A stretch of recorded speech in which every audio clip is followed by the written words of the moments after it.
Look at the local dailies in depth.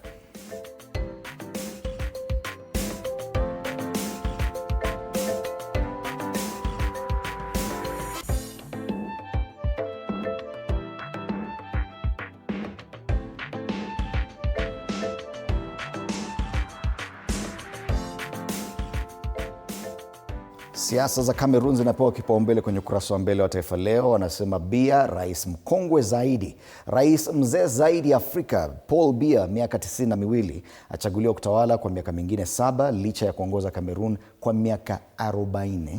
Na one thing they say about this guy, they've not even seen him during election time. They've been using effigies and statues of him and posters, but the guy hajaonekana.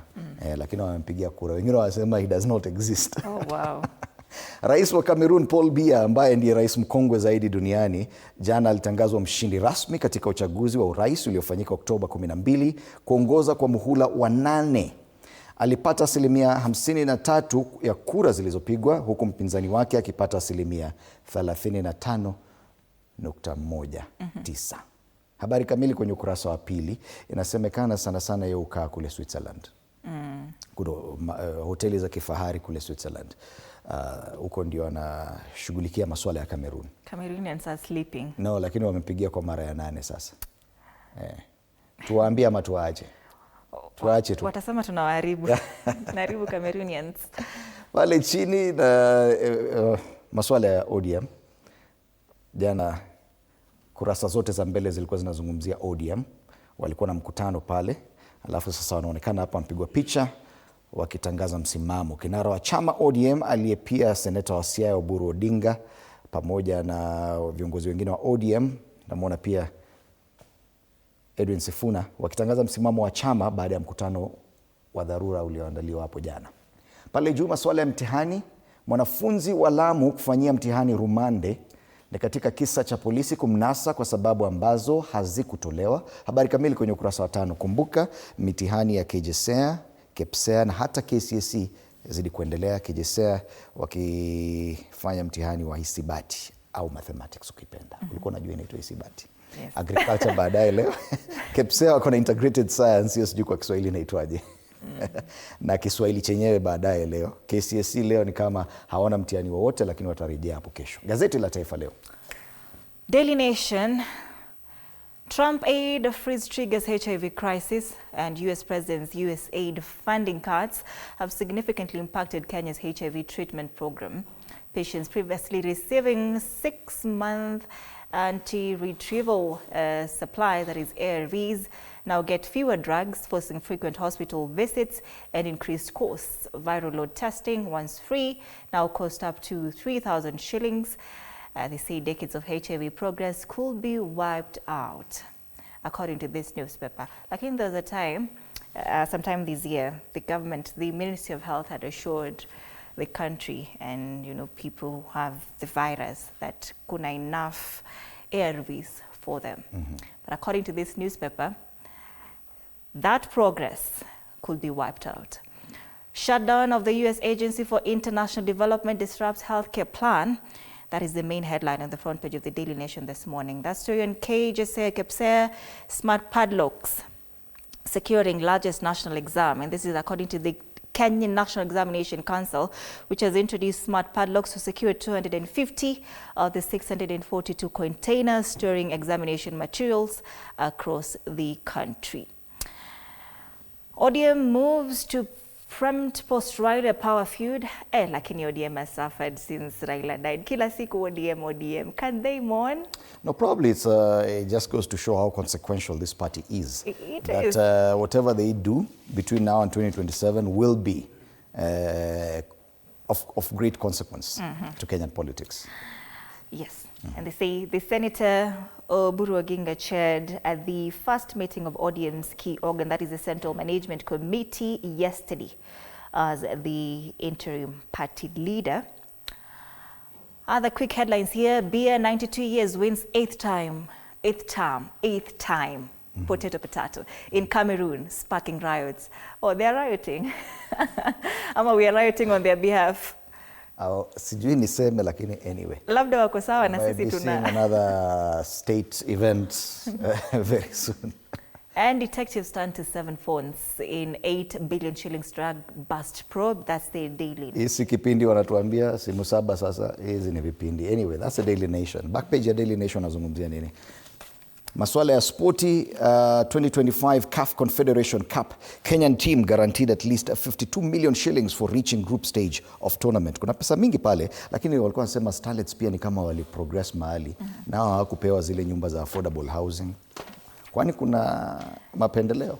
The promise was money. All right, so that's the Daily Nation. Tuende kwa People Daily. An analysis of President William Ruto, and now, because this, and you realize that following the passing on of the former Prime Minister, this has been the biggest debate. What next? What happens? The aftermath. So after Raila, can Ruto's Nyanza move rewrite Kenya's 2027 politics? That's a big question. We have images of some of the big wigs from Nyanza, and as far as politics is concerned, the ODM chairperson was the governor for Homa Bay, Gladys Wanga, CS for Treasury, John Mbadi, and CS in charge of energy, Opiyo Wandayi. And this could just be some of the consequential movers and shakers of Nyanza politics. But then again, this is very sad and probably a bit disappointing that after Raila, who was a very national leader and who enjoyed support from across all regions of Kenya, now we're just looking at ODM and after Raila as a Nyanza issue. Yeah? That we're just looking at, okay, Ruto and what he's doing in Nyanza. Surely he should be doing, whoever wants to inherit the kind of support that Raila had, should be going all over the country, not just in Nyanza. Anyway. That's just me. People Daily. They're saying that Ruto might pick these 3 as a running mate in 2027. According to this newspaper, you know, I saw Nyanza and I was interested. Wakasema sisi sasa ni mayatima. Like, you know, People Daily. Is it the only way to get support, Raila Odinga support, that you have to get a running mate from Nyanza? Imagine they won't. Anyway, People Daily. The Star, Raila's succession, who will be next king of Nyanza? Seasoned and youthful contenders vying to inherit his mantle. Oburu Oginga is at the center of all these suckers. Lakini, everybody, bigwigs ready for the brawl. John Mbadi, Treasury CS, Gladys Wanga, Babu Owino, and Opiyo Wandayi. Bigwigs ready for the brawl. All of them are scrambling for Nyanza. But you know that that's not how you grab Nyanza. They should have learned from Raila. Even if you grab Nyanza, because they say Raila's support, Nyanza contributed a fraction to that. It was not the only support base. He enjoyed a lot of support from Western Kenya. He enjoyed a lot of support from the coast region, even Ukambani. Why are you just going for Nyanza? Or even if you became the Nyanza kingpin, does it mean you'll deliver more? Anyway. Interesting, but you've seen 2 papers talking about that, meaning that this is a big discussion. Yeah.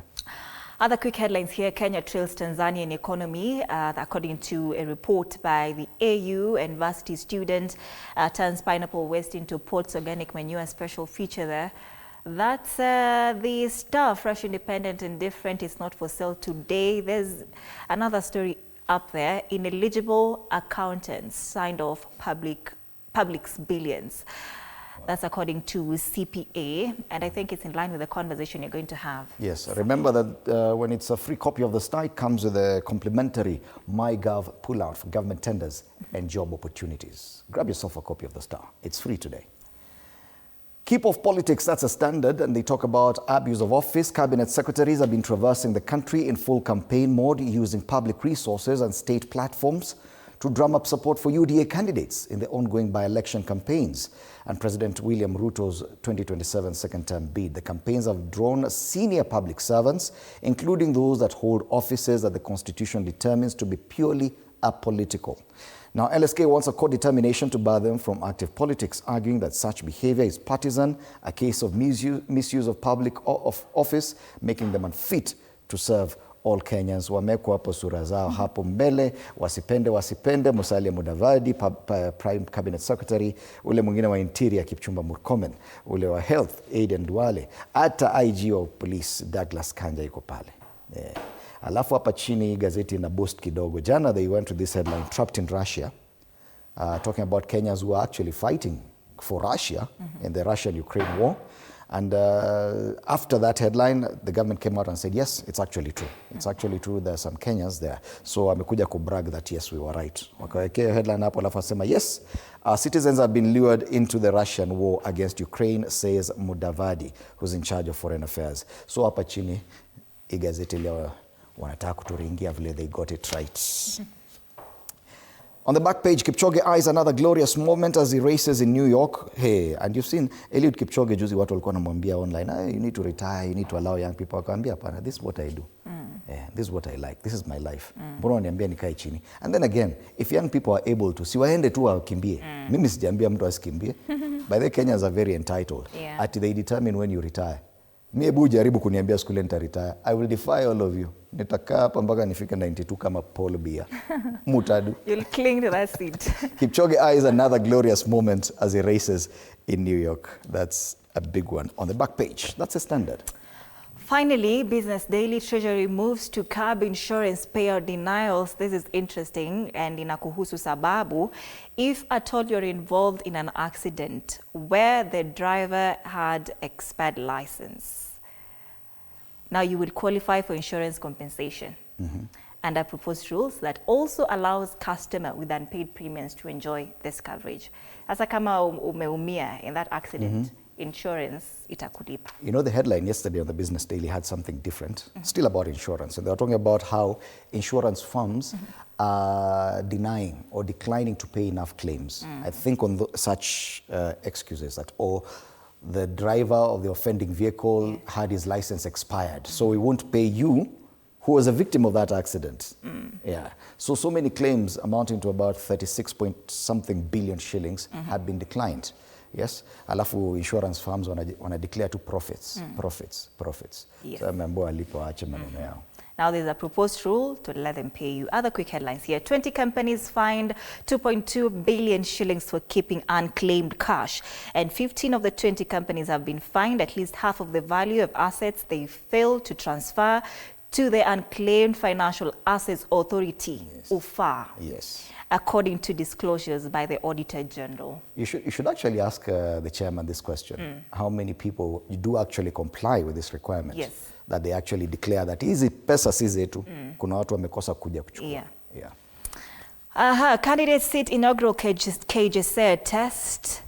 The Tika Solar Farm takes on Mkopa with assembly plant, and Kenya Wealth Fund barred from local bonds and stocks.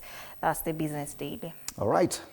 Once again, a reminder that this gentleman will be in studio to help us discuss the headlines. James Gakuya, MP Embakasi North, Wakili Harrison Kenyanjui, political commentator Fwamba NC Fwamba, and former MP Mwingi Central Joe Mutambu. Do stand by for that. That conversation about the unclaimed financial assets will be coming your way at 8 a.m. this morning. Kuna pesa kule nje na wewe unakaa hapo uko broke. Ujui uliwachiwa pesa mahali. Pesa yako. Pesa ni yako.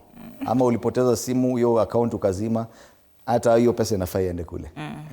All right. Tuangalie wachoraji wanasema.